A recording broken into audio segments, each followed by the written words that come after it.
I know you've heard about the stages of grief: denial, anger, bargaining, depression, and then finally acceptance. Same thing kind of happens when you break up, only there's a process. And I want to talk about the arc of what happens after breakup and how do you find your way back to great love. My name is Sue McGarvie. I am Canada's leading sex, relationship, and dating coach.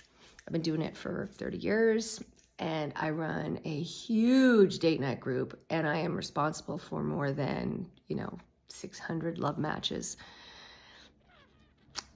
And I do it by helping people figure out their next steps.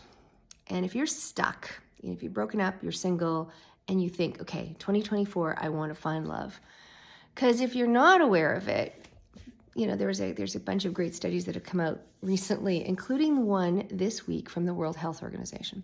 World Health Organization says that being lonely is more impactful on your health than smoking a pack a day.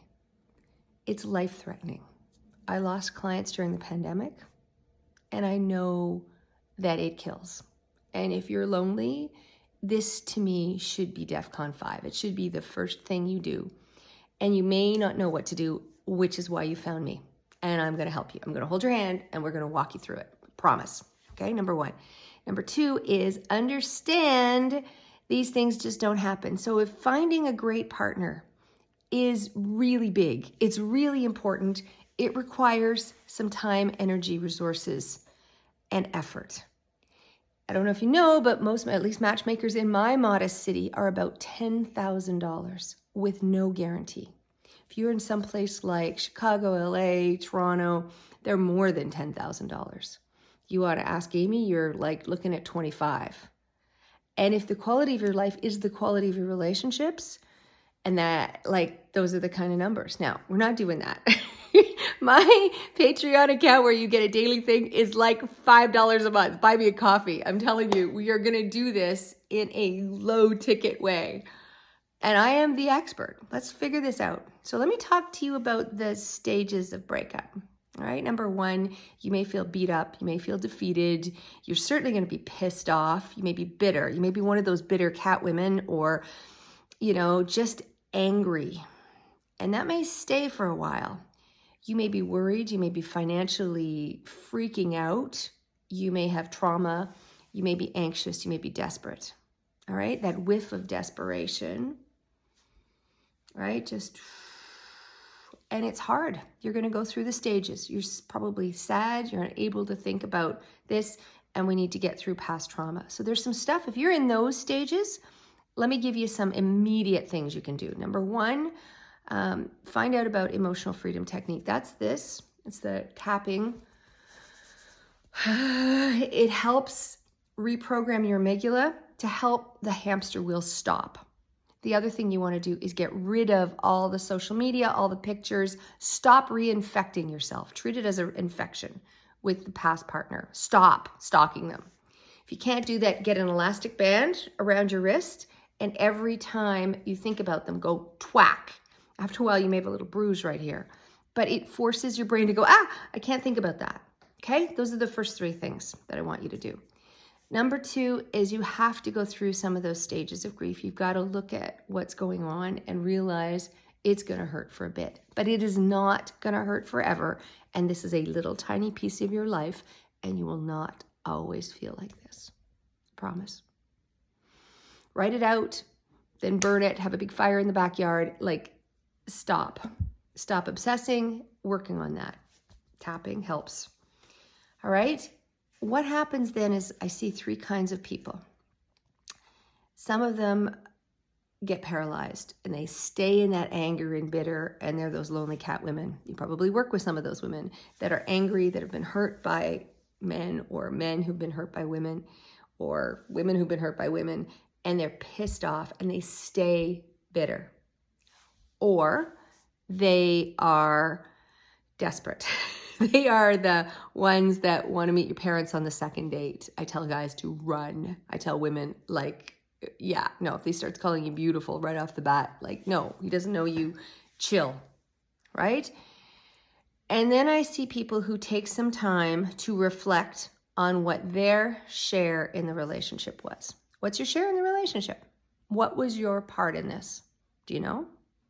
Because if you don't do it, you're destined to do it again. If you don't do the work, you are destined to do it again. Whatever happens, it's going to be at that same thing. You are going to have the same thing that happens over and over again. Let me repeat that. The other thing that you may think about, you may think, oh, I'm super cute, I'm getting a relationship right away, and you compare it to the end of the previous relationship as opposed to comparing it to the beginning of the last relationship, because that's where you are. So you're not comparing apples and apples, because you're saying that's so much different from my last relationship. Is it? Is it really? Is it different from when you started the last relationship? And you need to have a look at what you're doing, because if you're, doing the same thing over and over again and expecting a different result, yes, you may pick better this time, but you may pick identically because you have past trauma and you have family of origin issues. And if you haven't done the work, you're destined to do it again. I can help, okay? We're going to get there. Okay, so don't be discouraged. So that's what goes on. And then, if you're starting to reflect, you need to up your dating skills, because you can't do those things. So identify who you are. It starts with that. It starts with identifying who you are, who it is about you, what's quirky about you, where are your vulnerabilities, and can you expose those? Because vulnerability is the superpower. All of that. What are your needs? What are your wants? Can you check them off? Like, are you clear about all that? Right? Who are you? Because you can't hit a target you can't see. So if you don't know who you are and where you are in the process, because you still may be back at anger and betrayal and denial. And, some people who get out of relationships who've been working on getting out for a while, they may be ready to date right away. Other people have been blindsided and they are, they're just in shock and they're not ready to do that. They're trying to make sense of it. They're having relapses with their ex, their social media stalking, all of that. And then you do some comparison dating because it doesn't measure up, because you have this idyllic view of what happened in your previous relationship before you can get into a forward motion. All right? And so after you've identified where you are, you need to identify what you're looking for. Because if you can't figure out what you're looking for, like, how do you hit a target you can't see? What's your target? What are you doing? Literally, what are you doing? All right, so what do you need? I just had a story. I have a guy who just broke up with his third long-term relationship. And I said, okay, dude, sit down. Let's write out the things that are important to you. He's a country boy. He liked, camping. He liked four-wheeling. He had a dog. He was close to his grandparents. Those were important values for him. He's in IT though, and was pretty smart, and wanted somebody who could, keep up with him, who could take to the office Christmas party. You get the drift. So those were, we wrote down what his priorities were. He needed somebody his parents and grandparents liked. He needed somebody he could take to the office Christmas party. He needed somebody who owned their own pair of rubber boots and were not afraid of getting dirty. Looked, could dress up, but, spend a lot of their time in jeans. Liked to be outdoors. Fit. Those were important to him. I said, okay, so let's figure out next steps. And then we went through girl number 1, girl number 2, girl number 3. And none of them, when we did the list, were more than 50% of what he was looking for. I said, how can that be? Because you need a minimum, I think it's 9 out of 10, but 8.5 out of 10 at least, plus a physical attraction in order to make it work. And you're like, yep. Because if they're not lining up with what's important to you, it is not sustainable. I don't care how cute they are. I had another story. Here's my other story.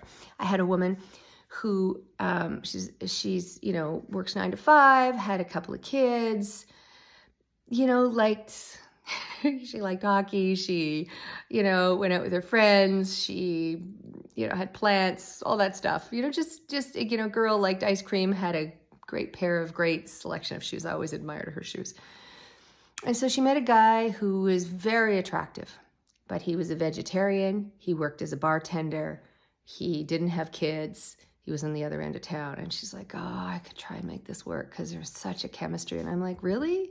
He doesn't line up on any of your things. I don't care how cute he is. It's not going to work, right? He's like not just a vegetarian, he's a vegan.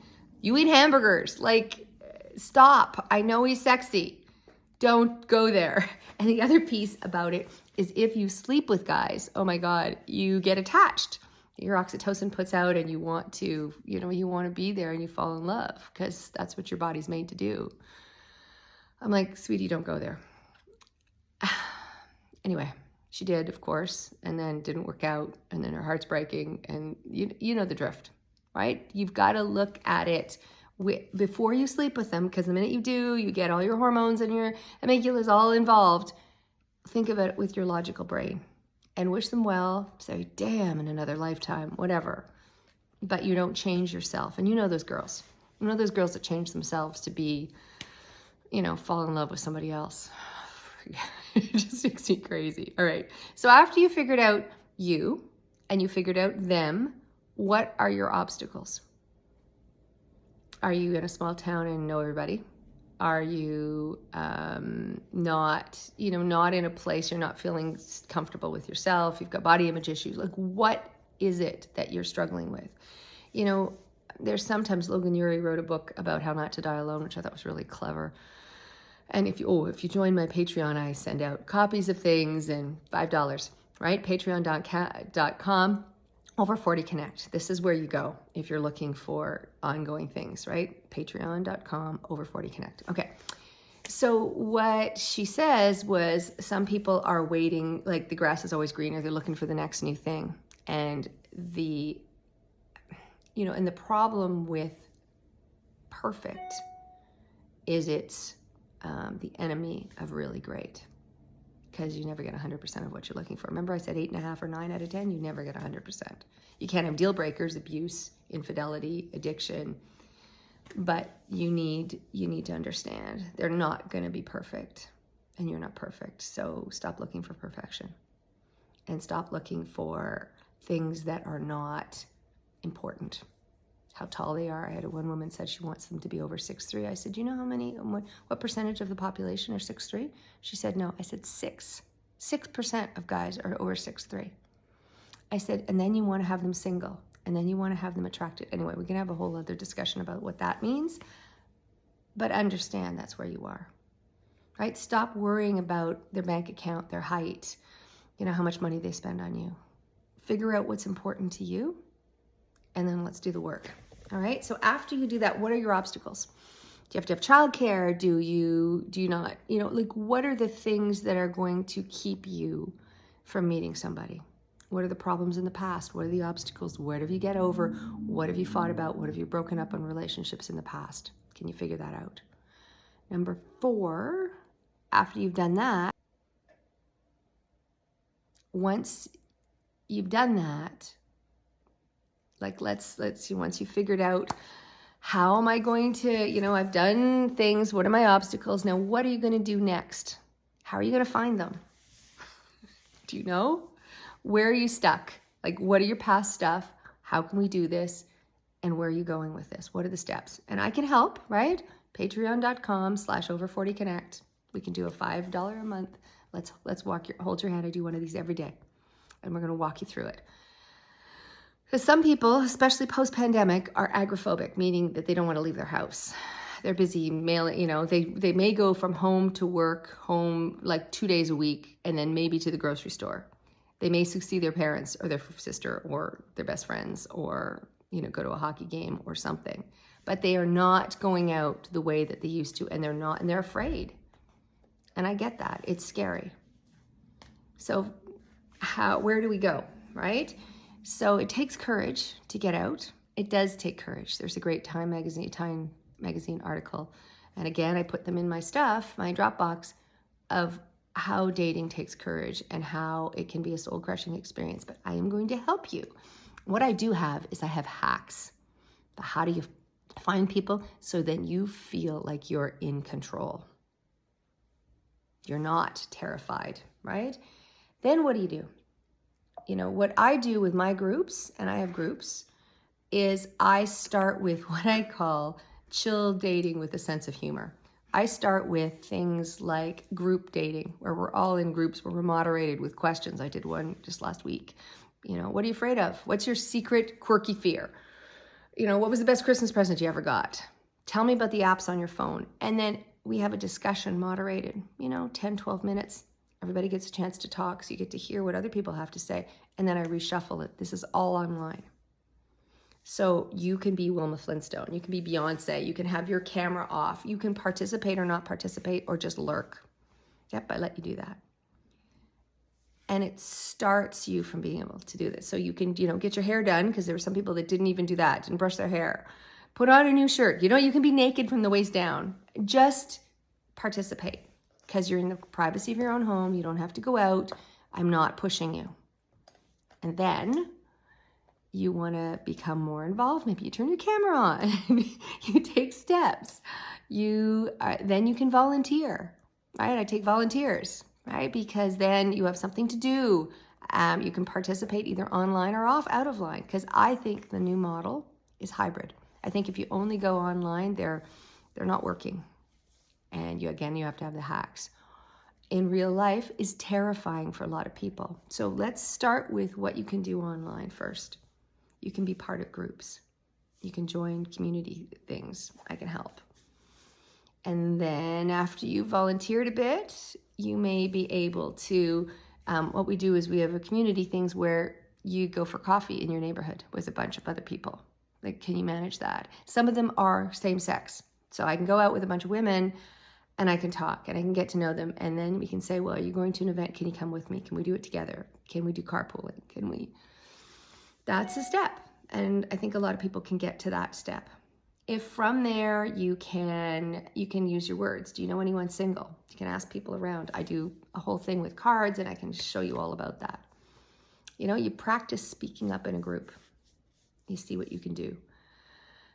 And then your vulnerability, by doing that, can lead to intimacy. We run a dating, basically a group. When I started my first dating groups and I tried to help people with these steps, I realized that 50% of the group needed to get over past trauma, and they needed the therapy in order to do that. Now, as a therapist for 30 years, I like individual therapy, but at this stage of my career, I only do group therapy. A few exceptions, but I only do group therapy because they are the biggest shifts. If somebody can see you, and you can throw up past things, that's when the shifts happen. So I run a group therapy, which is always full. It's inexpensive. The venue I rent gives us muffins and coffee and cookies and trees. They're lovely. And it's in a library, and we can borrow the books, and we can hug each other, and it's magic. It's magic. And then what happens is there's intimacy. So although I tell people not to date each other, I've had 6 couples out of group therapy. And then we have a WhatsApp chat so that they meet socially after that. They go and they meet socially. And you're thinking, so I'm like, yep, they go and meet socially, and they're doing that. And they take a deep breath and go out. And I watch, because you put adults together and you eventually get hookups. But it's really interesting to see that. And because they've got friends, it's now their social group, and they're having a blast. They're going out, they're having fun. And I watch them. My job is to get them to graduate and to be okay, whether they're dating, how they're dating, and just to be in a situation. And then from there, right, we start there. And understand where you need to go. So there may or may not be groups, but I'm going to do a lighter one, which is what I call my boot camp, which talks about these steps and just is able to give people community, all right? Life begins at the edge of your comfort zone. So if you're not ready to do those things, it's taking a deep breath and stepping a toe. So there is a trajectory of how we get there. And if 2024, you need to find great love, because the quality of your life is the quality of your relationships. And the single best thing you can do for your life and for your health is find great love, find partners, find community, find love. If you're not ready to do that, then let's just find friends. Because some of my people in Over 40 Connect are just, I have some widows, I have some widowers, they just want people. They just don't want to be home all the time by themselves because they understand it's affecting things. So I'm writing the book about post-pandemic dating because I see it. And this is what we need to do. We need to change the tape. We got this. I'm here to help. Ready? Patreon.com/Over40Connect. Find me. For $5 a month, I'm going to change your life. If you want to hear, 50 testimonials about it, I got this. Soon I got more.